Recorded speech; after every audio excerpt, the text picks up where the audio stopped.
Hello and welcome to session 59, episode 59 of Talking Asperger's with Andrew. My name is Andrew Marsh and I have Asperger syndrome. I was diagnosed when I was 51, which is coming up to 8 years ago now. And that simple word, you have Asperger syndrome, or that simple statement, changed how I look at myself, changed how I view myself, because it made everything fall into place. So many things about my life thinking, yeah, that's because of that. That's because I have Asperger's.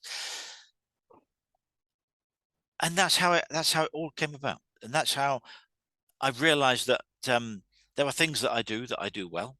I have skills, and there are things that I perhaps need to improve on, need to learn about. Um, and so the purpose of these conversations that I have is to help employers and help people who have Asperger's syndrome understand the nature of their skills, the nature of their abilities, what their challenges are, and what other people, such as employers or teammates or managers, can do to help us be great at our work and to support us in the way that we work best. And because one size doesn't fit all, we're in the third decade of the 21st century, and I keep coming back to that point. Come on, guys, we're in the third decade of the 21st century. We're not stuck in the 1960s or the 1970s anymore. We need to pull ourselves up by our bootstraps and pretend that we know where we are in the 21st century. So today's topic is actually a change to the advertised topic. The advertised topic was something else, and I'm going to talk about planning things. My representation of Asperger's syndrome and everyone else's is different. I think it's fair to say that when you've met one person with autism or you met one person with Asperger's syndrome, that's what you've done. You've met one person and their representation is completely unique to them. Yes, we will have some common traits. We will have some things that are familiar to us that are similar to other people. And there are trends that we have some commonality with, but everyone's version of Asperger's and autism is unique to them, just as everyone else who is neurotypical is unique. So today's topic, I'm going to talk about planning things. And I'm one of those people that likes to plan things. I like things to be organized. I like to know what's going on. I like to have my ducks in a row. An old phrase from business that people keep saying, we've got to get our ducks in a row. And yeah, I understand that. That's important to me because I need to know what I'm doing.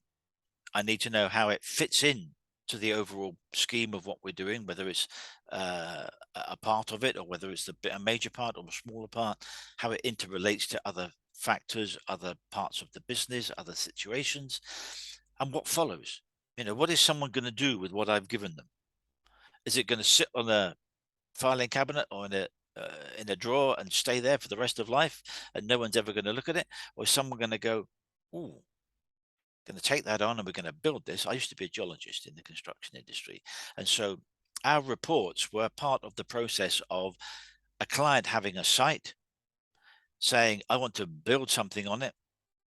Let's say it's a housing estate or an industrial estate or a building, or we've got to build a 13-kilometer road, or there's a dam, whatever it is. Someone's going to change the nature of that site and to build something on it.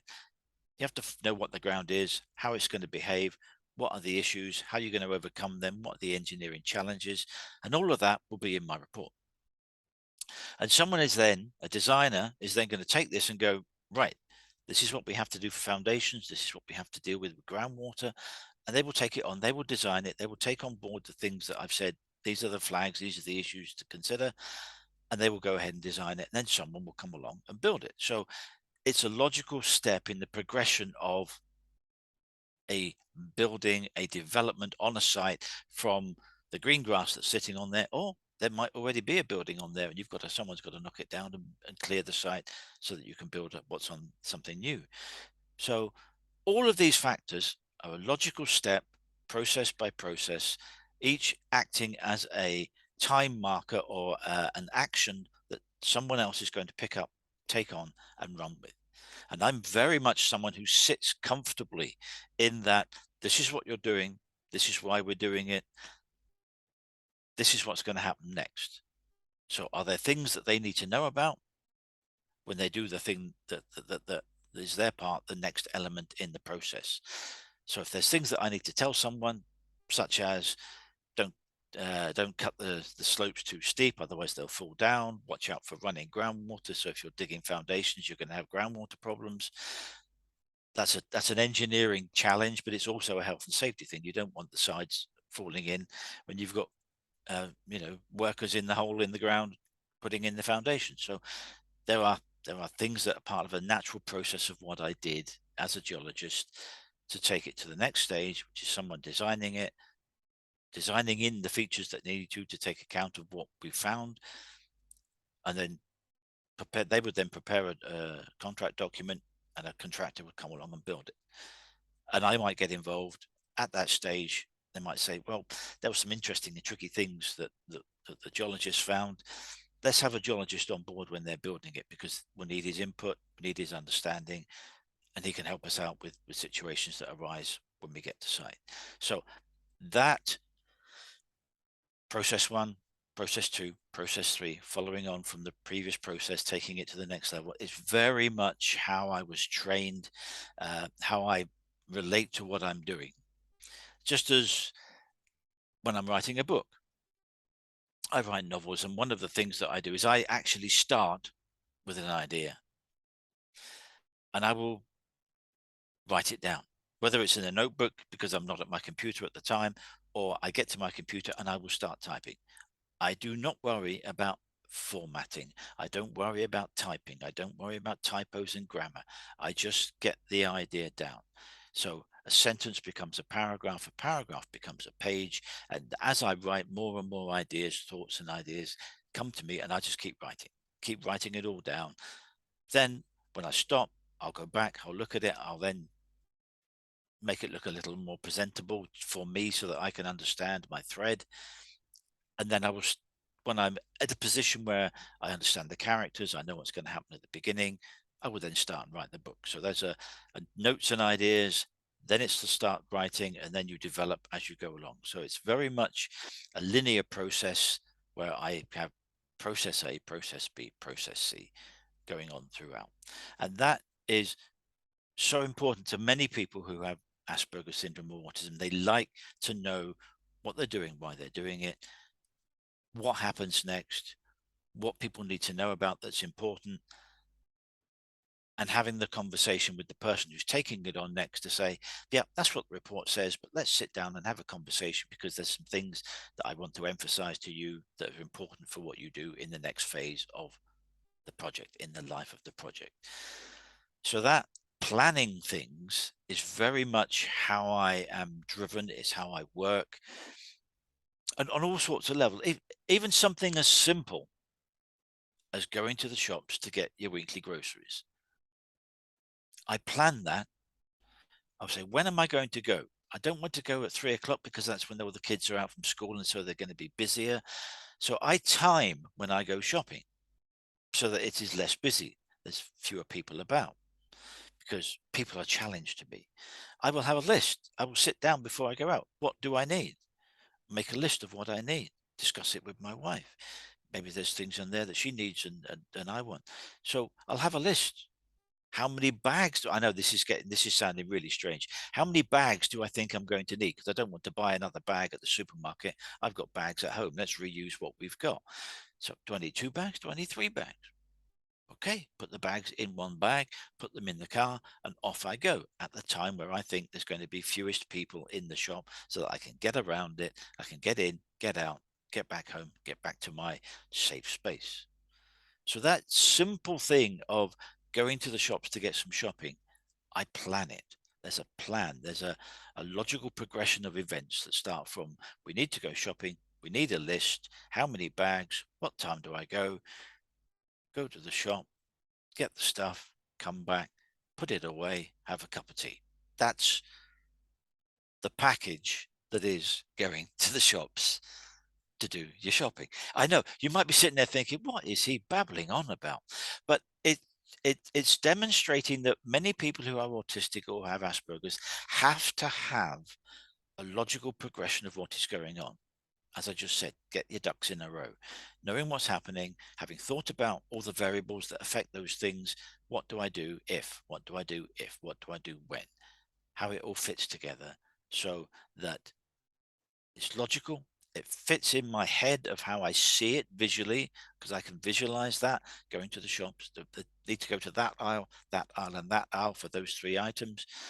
I'm not someone who goes up and down all the aisles. I know where the products are that I want, and I will go there, there, and there.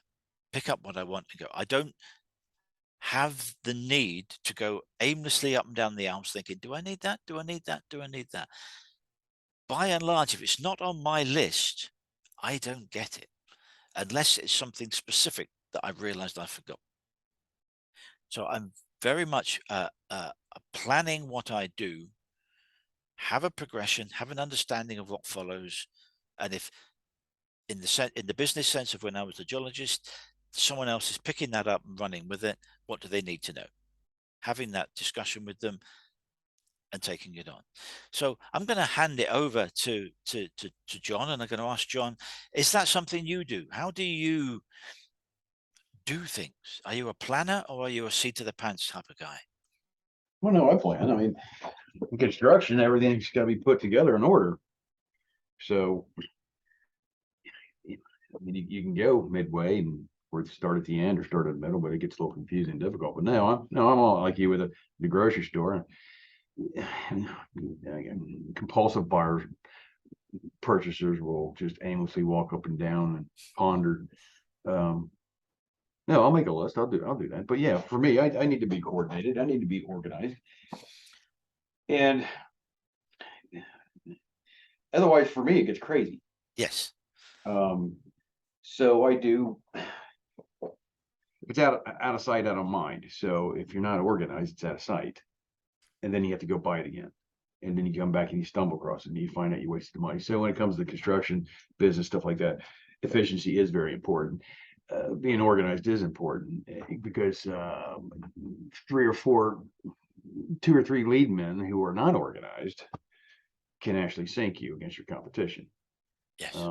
But that becomes neurotic, very neurotic in the trades. And this is where I'm starting to find out, just learning about this Asperger's here over the last 3-4 months or whatever. There's a lot of little neurotic satisfactors, I guess. I don't know, situations where you can express yourself in that little neurotic way and you don't realize it. But apparently someone else does because they keep having to do it because you're so good at it and fast at it. So I didn't realize that a lot of that very intense need to be organized and stuff like that makes you really efficient and then very desirable. But as you get older, you want to get out of the physical side and be more on the lead side. But then they're going in their mind, they're going, no, he makes this too much money here. The opposite to it is not having a plan, not knowing what's going on, and that chaos is what I can't cope with. I cannot cope with chaos. I have to have order. I have to know.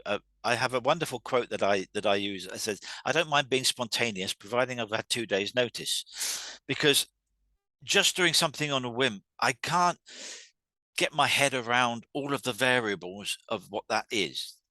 And I have to be able to understand the who, what, where, why, and when. I have to be able to know the answer to those questions, who those people are, the who, what, where, why, and when, so that I can formulate my thoughts. I can program my thoughts. I can visualize what's going to happen, and I have order.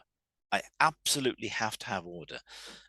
Be that the order that is around me in my desk. I've got the printer here, I've got files there, I've got a filing cabinet down on my left and a filing cabinet down on my right. I know what's in all of them. And I've got my bookcases over to the side and behind me. I have to have that. I can't just live in a space where something is dumped somewhere. And where's such and such? Oh, it's over there somewhere. I can't deal with it. It's over there somewhere. I have to know that it's in that pile, 3rd file, or it's in that drawer, filing cabinet, top drawer, halfway down. Because that gives me comfort. It is so comforting to know where things are and things that you're doing have logical sequencing. Because if not, I can get into a fugue. I can get into a panic. I can get very agitated. It's very unpleasant for me being in a situation where I don't know what's happening. I don't know what is supposed to be happening and what I'm supposed to be doing and what happens next. I really can't cope with that. It gets me very agitated. And in the worst case, when you've then got people saying, have you done this? Have you done that? Have you done that? And there's no logic to that, I can get into a meltdown. And meltdowns are not pleasant. Someone having an autistic meltdown is not pleasant. They are not in control of what they're saying and doing. It's not like a toddler having a tantrum because you've cut his sandwiches into squares instead of triangles. It's a completely uncontrollable emotional response to overstimulation of various factors that means the person cannot control what they're doing, what they're saying. They may be aggressive, they could be gesticulating, fists and arms and shouting and bawling. They're not in control. So you want to avoid that. I have to avoid that. It is not pleasant when I have a meltdown. I don't like being in that state, and my wife certainly doesn't like it. So I have to know those 5 things: who, why, where, what, and when, so that I can feel comfortable, I can be relaxed, I can be de-stressed, I can be at low stress levels, 1s and 2s and 3s, so that I can cope with that. I understand where everything is, I understand what I'm doing, I understand how it fits into what else is happening, and I know what happens next. That's me comfortable. That's comfort zone areas, and that's how I function best. That's how I'm at my most creative, when I'm writing or when I'm designing a garden, or got an idea for something in the garden or whatever it is. That's how it works for me. And many other people who have Asperger's or autism have to have that order, and they can't function in chaos. And if I get in a chaos situation, I have to, preferably I want to leave it so that I'm not there. But if I'm stuck in a chaos situation, I try and find one thing that I can pin to, I can hold on to, as that's one thing out of this chaos. And I'm going to just focus on doing that one thing. And everything else doesn't matter. I'm just try and focus on one thing, because I can't do 3 things at once. So I focus on one thing and try and do that, and try and push out these other things that are happening. It's very difficult, because when you're bombarded with phone calls and colleagues shouting at you, wanting this, that, and the other, and your bosses with deadlines, and then you've got more than one boss, and that's not a good way to having more than one boss, or people demanding your time or your input. There's only so much you can do in a day, and I like to know what that is, so that I know that I've achieved it by the end of the day. And if I haven't, why haven't I achieved it?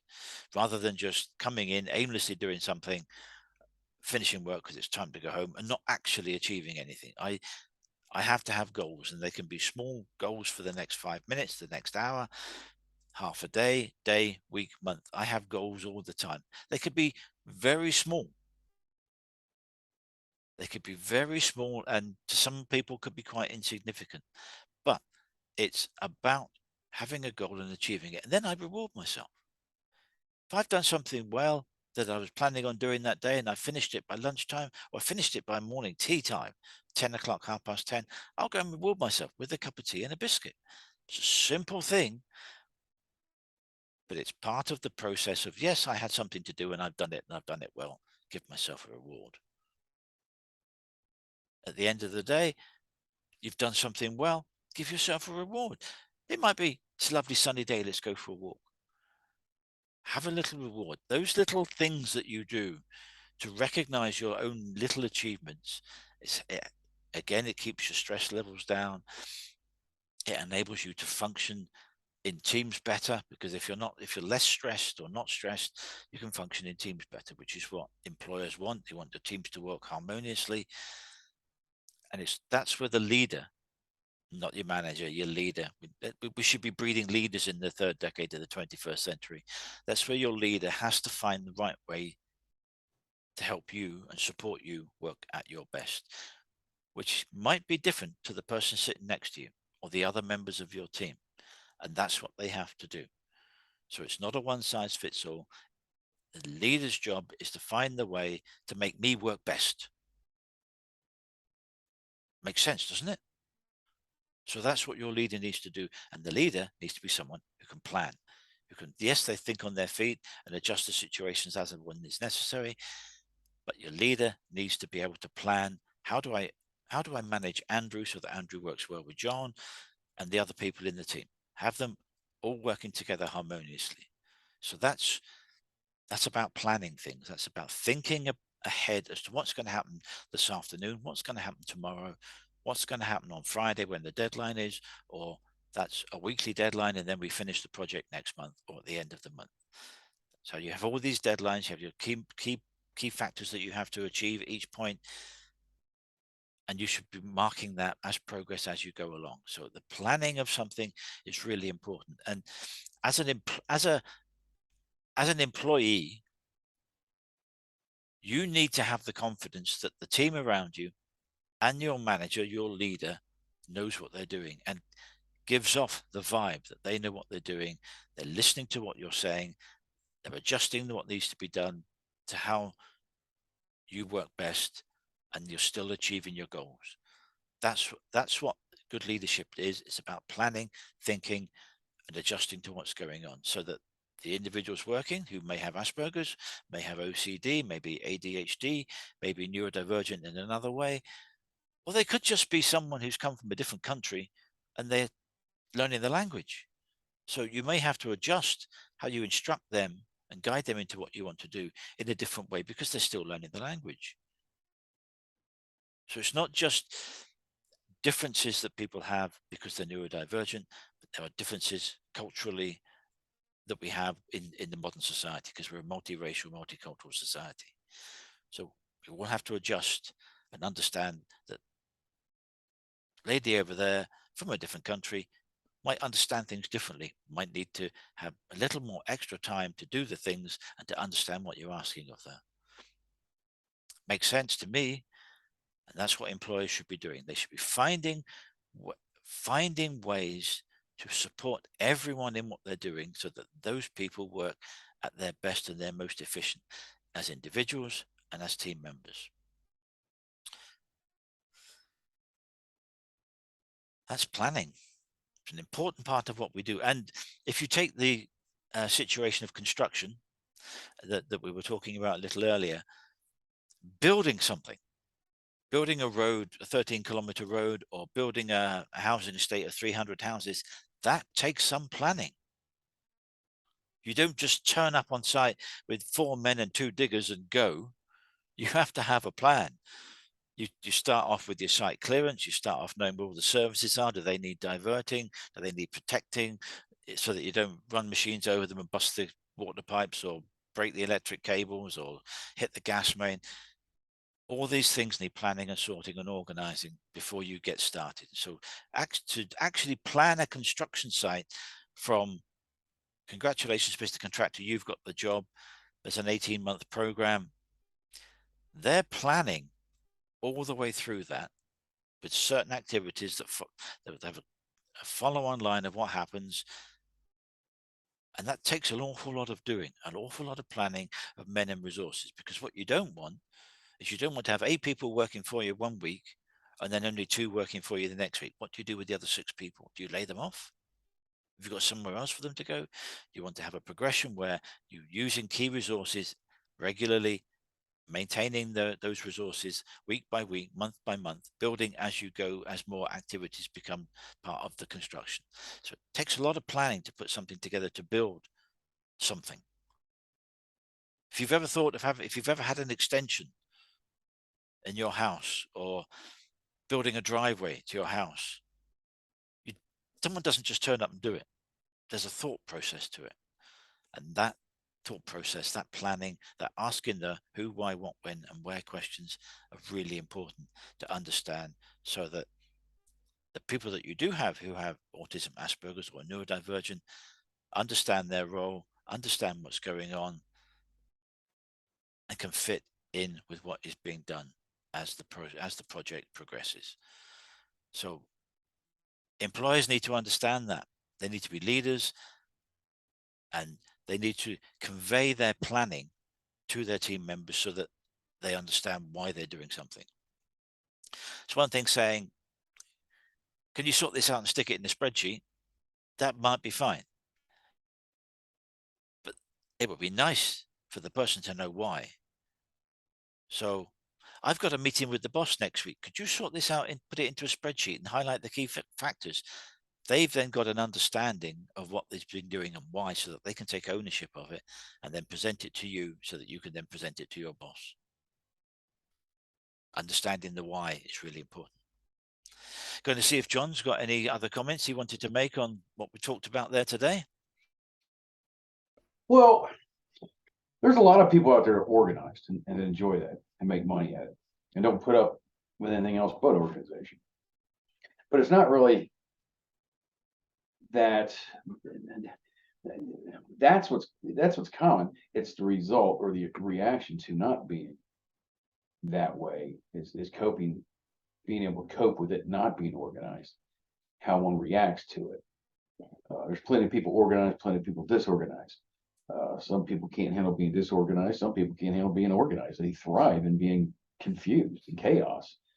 It's kind of like a jigsaw puzzle. Some people's lives are a jigsaw puzzle. You can't put a jigsaw puzzle per principle together 1, 2, 3, 4, 5, the pieces in order. You can't do that. That's the whole objective of the game. It's kind of scatterbrain it together. You kind of slowly see the big picture, then put it together in different forms, and every time goes together a different way. Some people thrive like that. Some people make a lot of money that way, creating chaos. I can't be a part of that. And most of my meltdown stuff, or it isn't really a meltdown. It's more like gets into depression and disappointment and lack of participating, desire to participate in whatever it is, because there's so much chaos. I can't make any order out of it. And I can see the chaos and that they work well like that, but I can't participate in here unless it's some kind of fun situation, not at work. Okay, I can actually put myself in that mindset. Okay, we can go play games or whatever, and I can go jump in and do this, whatever. But I'm not gonna last long there anyway because I won't be interested. But at work, I can't cope with that. And there's a lot of companies out there that create chaos, who are organized, but create chaos to make more money. And I can't participate in that either because it's false to me. It's not genuine. And I can't play within that genre of gaslighting customers and co-workers and stuff like that. So my problem is then I lose all interest. And then I'm not going to get it. It's not that I'm going to wake up in the morning. It's I don't want to go to bed at night to get up in the morning. There's nothing to look forward to get to bed. So it's not getting up in the morning. It's going to bed at night, and that becomes a slow progression, and be a situation of depression. And then I'm screwed. And then I'm of no value. And then I'm pissy. And then I'm at work. And then that's where the gossiping starts. And then it's if you either let me be coordinated, organized, and let me achieve the objective, or it's going to be a nightmare for you, the employer. So it's in your best interest. If you want me involved, it's like dog with a bone. Here's the bone. Okay. Well, let me do it. You screw with me, it's going to be worse for you. Yeah. Because and it's not intentional. It's just going to be a slow progression of pissiness, blah blah blah. And then everybody around is going to be mad and angry, and then they're all going to be unhappy. But don't do it. Don't do it. Yeah, I agree. I completely agree. There are certain circumstances where you're right, where creating chaos to find a new way of doing something might be the way to, but you're doing that on purpose. You're setting yourself up to do that. You're not just haphazardly going about managing something in a bad way, which I have seen. I have been at the blunt end of that many times. And it is very frustrating. So the theme of today, we're talking about planning, and I think we've covered planning quite well, is that a lot of people with Asperger's and autism like to know what's going on so that they can feel as though they belong to that thing. They can take ownership of that, their little part of the bigger picture. They would like to understand the bigger picture not in a week's worth of detail, but just so that they can feel as though what they're doing has a contributory factor, that it's important. That if they didn't do what they did, then the job would stall, and someone else wouldn't be able to take that on and move it forward the next week, the next month. So it's really important to feel as though your contribution matters, and to be included in the discussions about how things are done. Not necessarily always get in your way, but being in those discussions, because your point of view might be a different point of view, might be a different way of looking at something, might just be the key that unlocks something that has been causing problems on that project. And so that ability to see different ideas and different ways of doing something, be innovative, is really important. So if you are an employer and you have people on your teams who have Asperger's or autism, many of them will like to know what's going on because they are organized. They need to have order. They don't thrive in chaos. In fact, chaos can drive them to very negative results. So that's all we have time for today on today's Talking Asperger's with Andrew. Thank you very much for joining me. If you are an employer and want to know more about how to manage Asperger's at work, then please feel free to get in touch on my website, which is aspergersmatters.com, or you can email me at andrew@aspergersmatters.com, or look me up on LinkedIn. That's all we have for this week. If you keep a lookout on LinkedIn on Friday afternoon, I will be posting what next week's topic will be. But until then, thank you very much for your time. And if you're watching on the YouTube channel, which is where all of the videos are, so there's a video for every week. So we're in week 59 now. So there's tomorrow I'll be posting this video on YouTube. So there'll be 59 videos. There's bound to be something there that is useful to you. Take a look, leave some comments, subscribe and like. It would be much appreciated so that I can build my audience. But until next week, thank you for your time. Take care, and we'll see you again.